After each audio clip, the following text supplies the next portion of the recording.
Hi, I'm Angie Hicks, co-founder of Angie. When you use Angie for your home projects, you know all your jobs will be done well. Roof repair?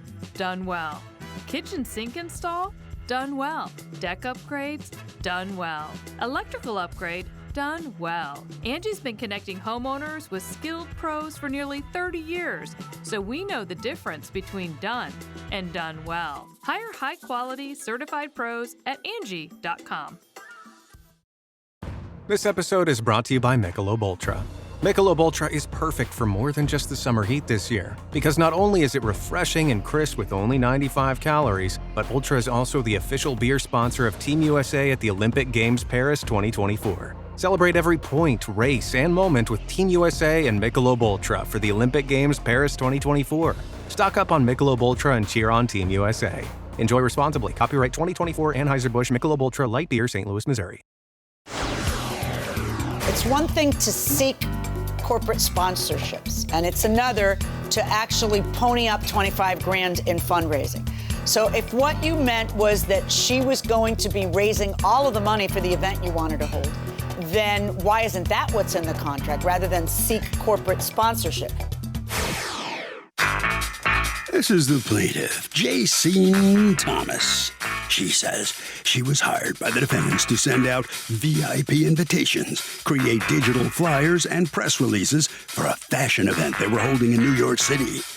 The defendants agreed to pay her $5 grand for her services. She did an outstanding job for them, and they're now trying to rip her off by not paying her in full. Some people. She's suing for $2,500, the amount she still owed.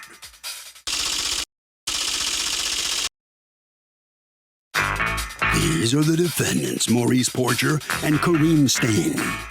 Maurice says they hired the plaintiff to run their Fashion Week event and to secure funding, and she agreed to do both. The plaintiff claimed to have associations in the corporate world, and she assured them she would be able to raise 20 grand to fund their event. It soon became clear the plaintiff was a fraud who provided them with nothing, and they refused to pay her a penny more. So here they are. They're accused of a fashion faux pas.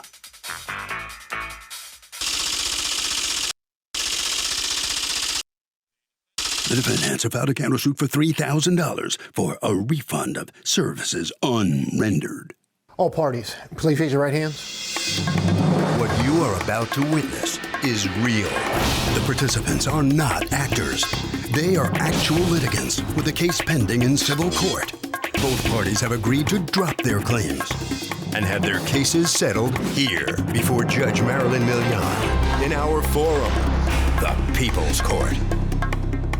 The People's Court is now in session. The Honorable Judge Marilyn Milian is presiding. Litigants have been sworn, Your Honor. Thank you, Douglas. You're welcome, Your Honor.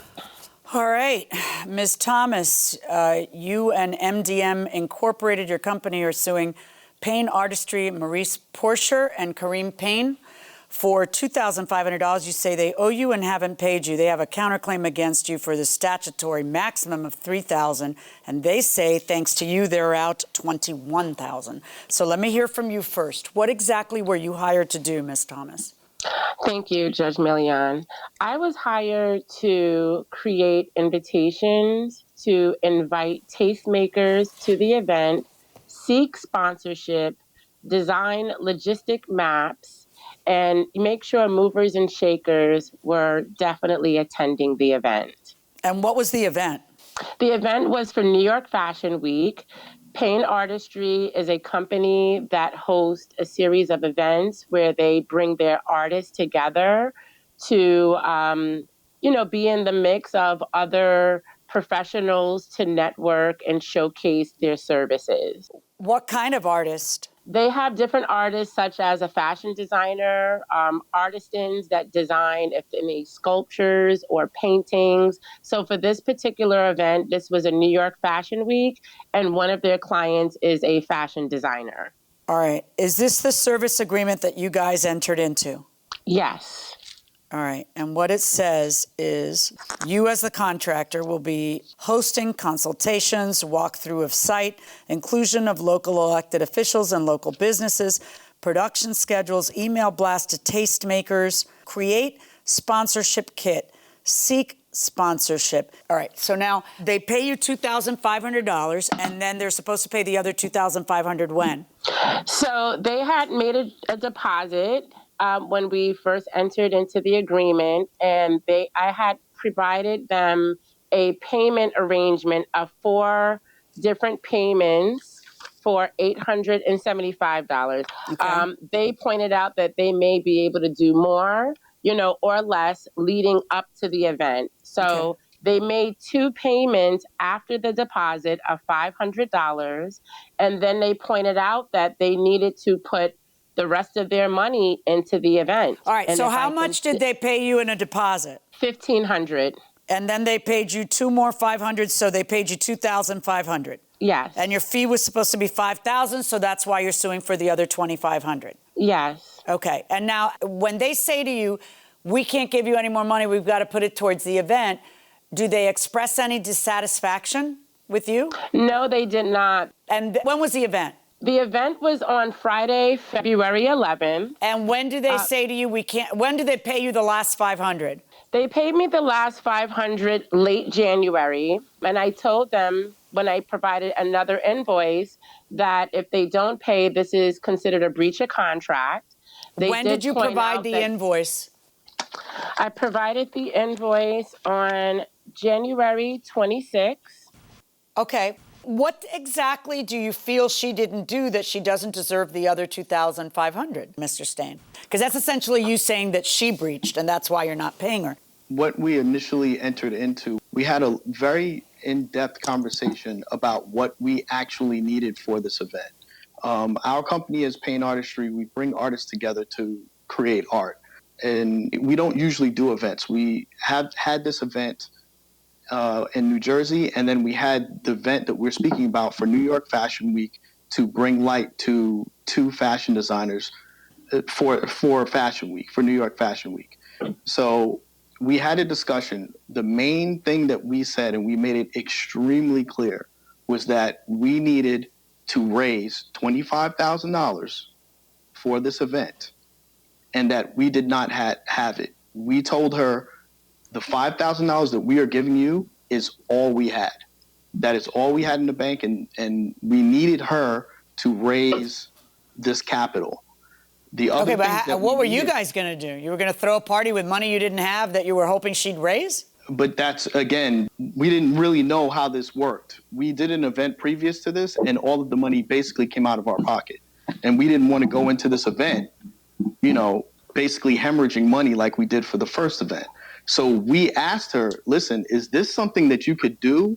I know it sounds like a lot of money, but if it's not something that you could do, please tell us now, and we will get with the fashion designers and figure something out. So that was the one main thing. And what did she say to you, according to you? She said to us, that's not a problem. I've reached out to, I've raised money from public figures. I've raised money from corporations. That's not a problem whatsoever to actually raise the funds. Okay, so, it's one thing to seek corporate sponsorships, and it's another to actually pony up $25,000 in fundraising. So if what you meant was that she was going to be raising all of the money for the event you wanted to hold, then why isn't that what's in the contract rather than seek corporate sponsorship? Seek corporate sponsorship means seek corporate sponsorship. It doesn't mean obtain corporate sponsorship. It means seek. The conversation that we had beforehand was extremely clear.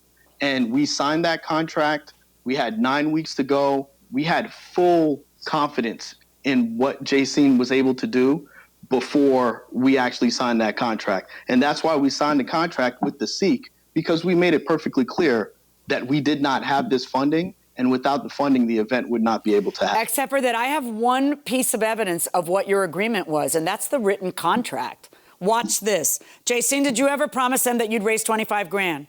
No, I did right. not. So now I got to look at the contract to figure out what it is that was promised or not promised or clear or not clear.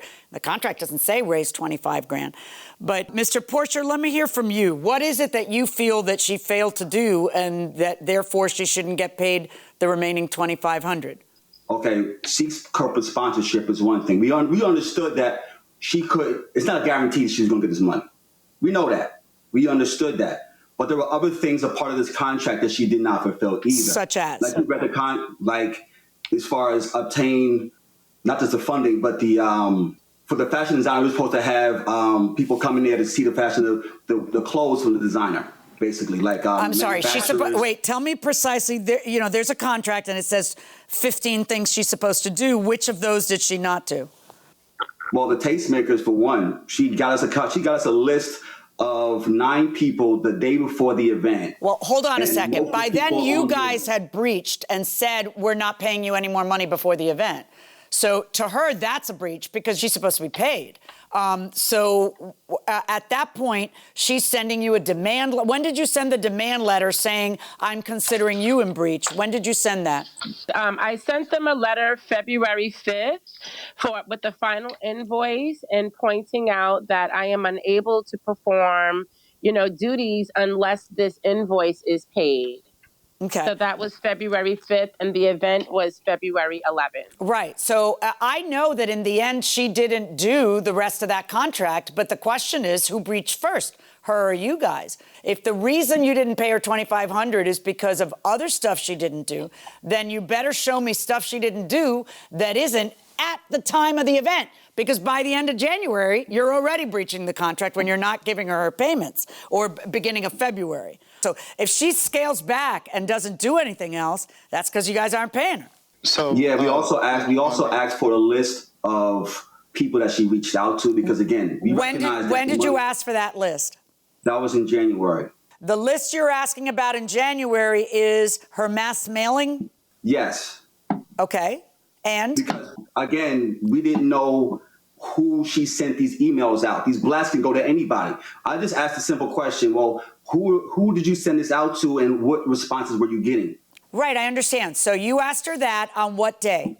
Do you have the emails? That was the 24th. We requested a list of a response from her email blast. And what was her response to your request? No, that she does not divulge that list to anybody.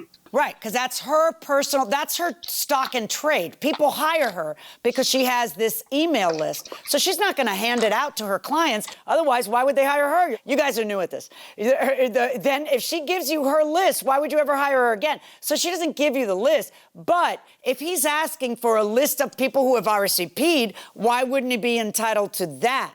So what I did, Your Honor, is I did forward them a report from the email blast service that I use, and it shows them a report of all the opened emails, which was over 200 emails. I did send out to over 3,000, and they asked me then, can they have the rest of my contact list? And I said, no. No, of course they not. were lucky to get the opened emails. Well, the open emails, does that show people's actual emails?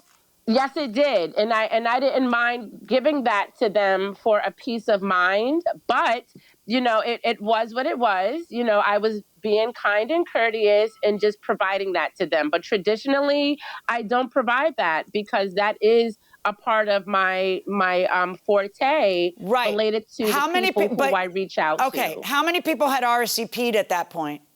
At that point, over 20 people had RSVP'd. Okay, and that you told them there's 20 RSVPs? No. Yes. Okay. No, she did not. No, she did not. I asked her, based upon this list that you have, I don't want to see it. That's fine. I understand. But what were some of the responses? Who was getting back to you? Based on your professional opinion, I asked, who's responding? Are they going to come? What do you think? And she took offense to that question. Which later let me see the question and the answer. I presume it's an email? It's an email list request, and I asked for a spreadsheet for all the people she sent out. Is there any way to see who opened the emails? Has anyone replied? Have you gotten any traction from anything you sent out?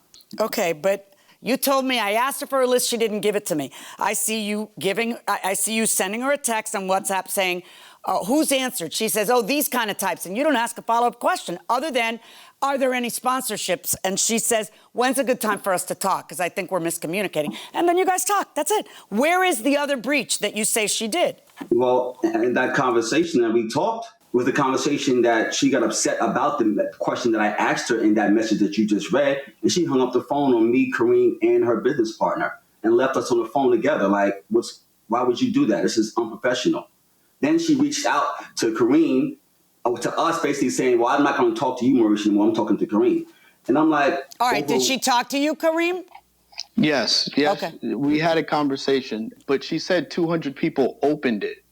We were asking, okay, who RSVP'd to this? Yeah, by the 25th, not a lot of people are going to be RSVPing to an event on the 11th, I imagine. I mean, you guys are talking. When did the event happen, by the way? Yes. Okay, how'd it go? On the 11th. Great. It went great. Good. But you guys are in debt now because you had to actually pay for the event that you threw. An event that we asked her, I believe on that list, she's supposed to project manage. She did none of that.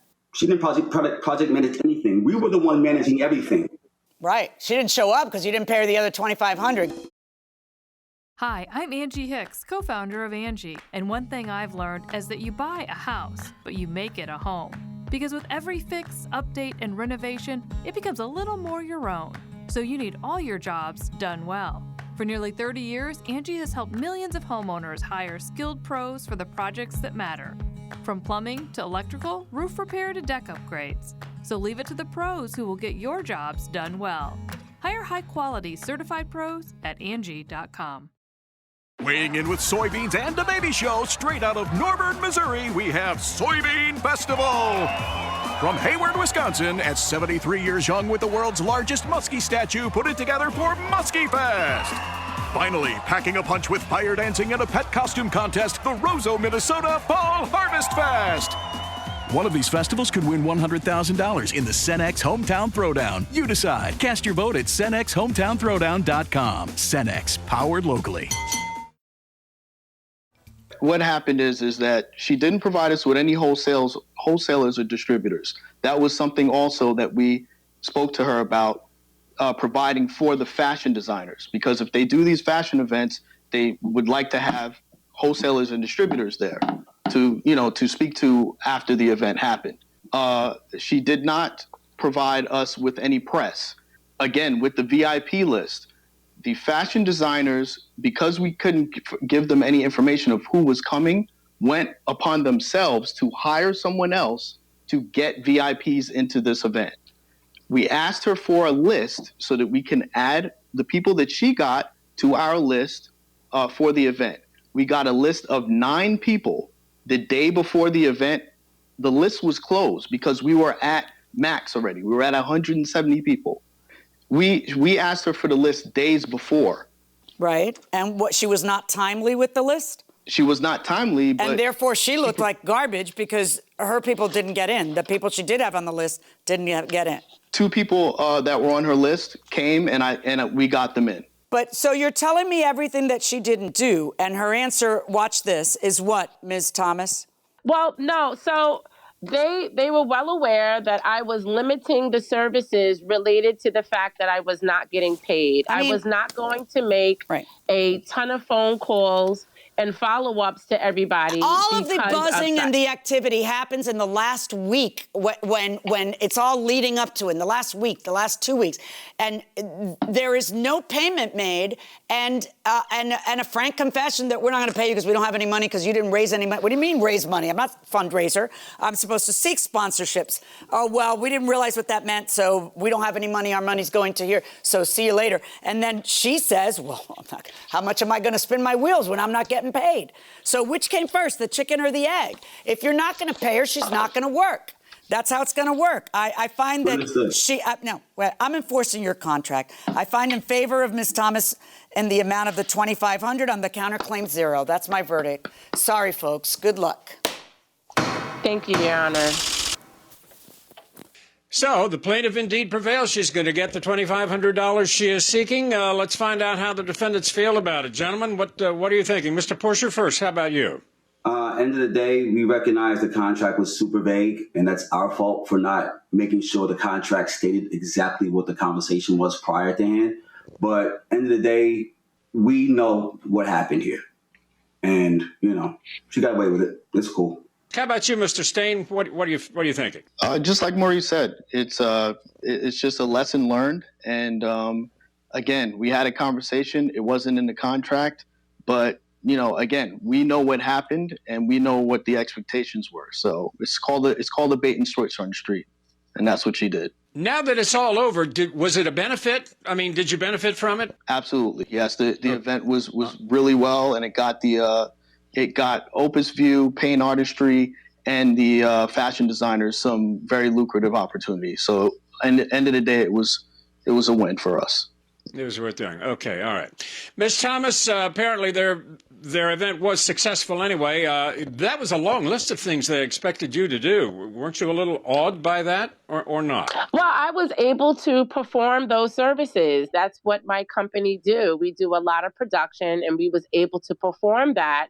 But I work with a team of people. I'm not a one-person show, so payment is necessary so services can be provided. So the bottom line then is money talks, right? Absolutely. And the foolishness walks. All right. Well, congratulations. You are going to get your money after all. That'll bring this case to a close. So let's see what Harvey has to say about it. There are a lot of important parts of a contract. Maybe the most important is the payment schedule. And I didn't just say the payment, I said the schedule. When does one party have to pay the other party? Is it 50% before a job is done, 50% after? That's a key part of a contract and something that needs to be addressed. When you were asked to do the People's Court, what was your first thought or reaction, and how long did it take you to make the decision? Well, I was in the middle of a first-degree murder trial, and Harvey Levin contacted my assistant maybe 6 times in 2 hours.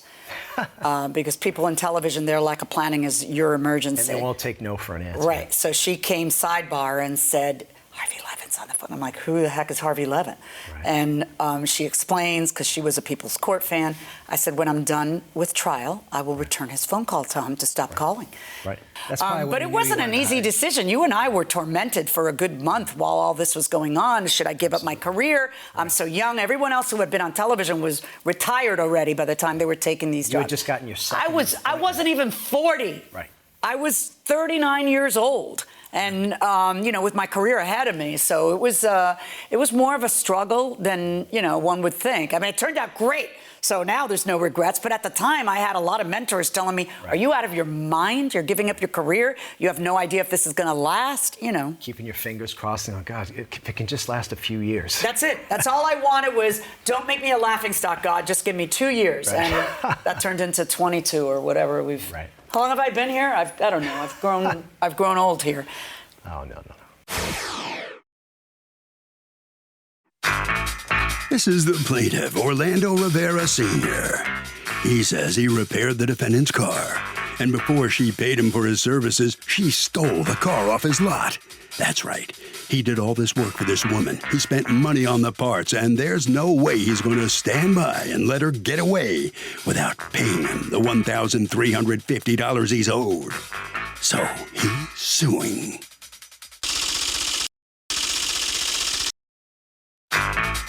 This is the defendant, Marcy Leahy.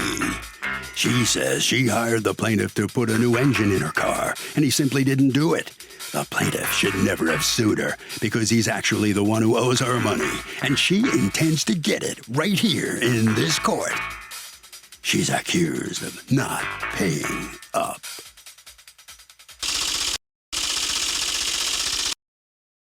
The defendant has filed a countersuit for $1,004.47 for missed work. All parties, please raise your right hands. Welcome back to the People's Court. Next case on the docket, the plaintiff says that he did repair work for the defendant, and she came in and she simply stole the car right off his lot and won't pay him. But the defendant says that she hired the guy to put a new engine in her car, and he simply did not successfully complete the task. It's the case of, I ain't no thief if it's mine. Thank you, Douglas. You're welcome. Okay, Mr. Rivera, you are here on behalf of Transmission Solutions, suing Marcy Leahy for $1,350, which you say she was supposed to pay you folks, and instead she just stole her car. You have a counterclaim against them for $1,000 for inconvenience and some keys that you didn't get from him because you took the car. Let me hear from you first, Mr. Rivera. What happened? Good afternoon, Your Honor. In January, the defendant needed an engine installed. It's for her son. And January 13th, I sent her a list of engines. Now, you two knew each other before this. You were actually friends. Yes. Actually, this is our third transaction. She was a friend and also How did you two know each other? A neighbor. Okay. So you send her a list of motors, and then what? From there, she told me a budget that she wanted to stay within. So who picked the engine? She did or you did? With the list that I sent her, it's basically a list of all my suppliers and the prices of the engines. She chose the most economical one. Okay. And then what happens? Well, I had told the defendant that, since she's a good friend and we have a good history, she doesn't need to give me a deposit. She's a good person. And I went ahead and I bought the engine January 26th. Okay. On the notation, the engines, basically it said it needed a tune-up. Okay. I advised her, we're going to basically get the engine. We also should do a tune-up and a timing belt and water pump, which is an additional maintenance service. All right. So at some point, you folks agree on the price of $1,350, which included that engine, correct? Yeah, I told her it would be under $1,450. Okay. Ms. Leahy, what did you think it was going to cost to get all this work done? He said it would be under $1,450. Okay. All right. So now, Mr. Rivera, what happens? You install the motor and what happens? I ended up telling her that it would be best if she buys an extended warranty. She went ahead and did that 2 days after I purchased the engine. And basically that's an insurance that the junkyard would actually supply another engine and also pay for time and labor. Because what happens is you install the motor and what happens? I installed the engine and it was not right. No. The engine ran, but it did not run correctly. Okay. So you call her and you tell her about that misfortune and what happens?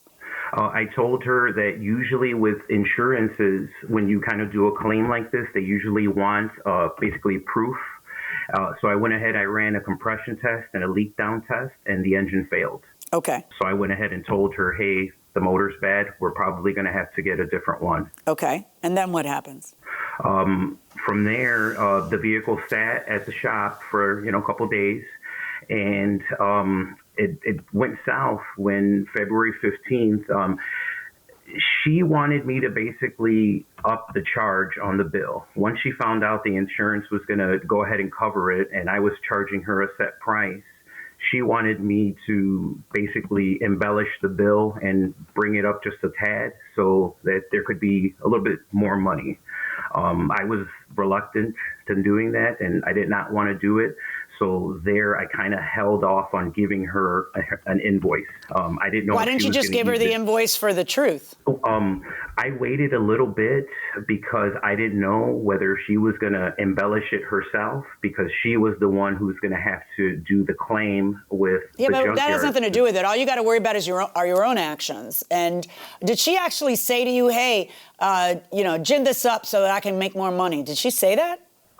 She said they're gonna pay Mitchell time, and I don't know what that is. So I told her what Mitchell time is basically the standard time that all the mechanics have, and that's how they charge people. Okay. It takes 8.8 hours to fulfill this job. I did it in less than that, and I was charging her less than that. Right, I understand that, but you're going to have to do it again because now there's a new motor coming in, and that one has to be installed and whatever. But did a new motor come in? The junkyard, we were basically at the will of the junkyard, and the junkyard, we were having to wait for them. They said they were going to have another engine February 23rd, I believe. All right. So while you're waiting for the other engine on February 23rd, what happens? We got in an argument on basically February 17th. And what was the argument about? She wanted the invoice. Okay. And so why didn't you just give her the invoice as you saw fit? I did that night. It was a snowstorm. I got home pretty late, and I told her, hey, I'm going to stop everything. I'm going to send you the invoice, the original one. So at that point in time, about 9 o'clock at night, I sent her that invoice.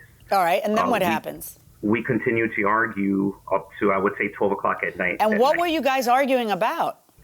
It was basically just going back and forth. Well, no, I need to know the words she was saying. She's blaming me because the vehicle is not done. And I told her, we're at the will of the junkyard. There's nothing we can do. If you had a motor, I would put it in right now. And just a couple of insults back and forth. Like what? What did she say? What were the insults? Basically that she wasn't sure if I'm doing the right thing. She doesn't understand how I can run a business like this. I told her it's 9 o'clock at night. We shouldn't even be talking. And I told her it's late at night. Let's just stop. But it just kept on going on. Then what happens? So at that point in time, I told her, I said, look, you're being difficult. There's nothing that, I can do, for you, that's going to make you happy. Just pay me cost and come pick up your vehicle. Okay. And what were your costs at that point? I told her at that point, I just told her, just give me the $500 for the engine. I'll take a loss for the rest. Obviously, there's no making you happy. And then what did she say? She said, yeah. She said that, yeah, she was going to pay. So then the next day, I gave my partner the heads up. I told him, hey, if the defendant comes in for her vehicle, just collect the $500 and give her the keys. And what happened instead? Instead, when I called my partner, he told me that the vehicle was not there. That the vehicle was so where was the vehicle, Ms. Leahy? It was at a shop that he rents space at. Right. I took it. And what did you do? Did you just go and get the vehicle without paying those $500 that were his costs? Yes, I did. I had it towed. It wasn't drivable. Well, but aren't you supposed to pay him $500? Wasn't that the deal you had struck the night before? Yep, and I had the $500. However, in the meantime, he had, during that conversation that he called me on, I didn't call him at 9 o'clock, he called me. He told me he was going to pull that engine out and leave me an empty shell with the transmission hanging out of it. Well, not if you paid him for the engine. The car wasn't drivable. Right, but you were getting a new engine based on the idea that the old engine didn't work. So the old engine has to be paid for. You don't get a free engine. No, the insurance is to cover the bad engine that occurred. But the bad engine has to come out of your pocket. It's your car. So if you guys agree the night before that he's not going to do the work, just pay me $500, you can take your car, take it somewhere else. Why don't you do what you agreed the night before and show up in the morning, pay $500, get your key fobs, and then tow your car? That's not what he said. Oh, okay. So you tell me your version of what was said the night before. The night before, and I have voice recording of half the conversation. He had called me, he wanted to set this right, and he wanted to make everything right, and he told me that he's mad that I picked this engine. He said, you chose the bad engine. I said, you went and got the engine, you gave me a list, and you told me where to call. Guys, it doesn't matter there's no magic, all right, who pointed first to the engine. Well, that's because not, he was... Right, I understand, but that's a silly discussion to be having. The bottom line is stuff happens, it happened, and how is it going to get solved? It's not his fault. You think it's his fault? It's not her fault. You think it's her fault? It's just one of those things that has to be dealt with, and so it caused a delay. He told me that he was not going to do anything else for free, like I wasn't paying him. You call and get an engine and you have it delivered. Well, I had done that and it was $290 to have it delivered. I said, I'm not going to pay $290 when you chose an engine that wasn't right. Why do I have to pay to have it delivered? So the whole conversation kept going. Did he ever offer you, look, just pay me my money and take your car? At the very end of our conversation. So if at the very end of the conversation he says, just pay me what you owe me and you can get the car, then why don't you just pay him what you owe him and then get the car? Why do you steal the car in the middle of the night? I was afraid he was going to get there. I had to work in the morning, and I was afraid he would remove that engine, like he said, and leave an empty shell. So what was the last thing he said? I'm going to leave you without an engine or pay me $500?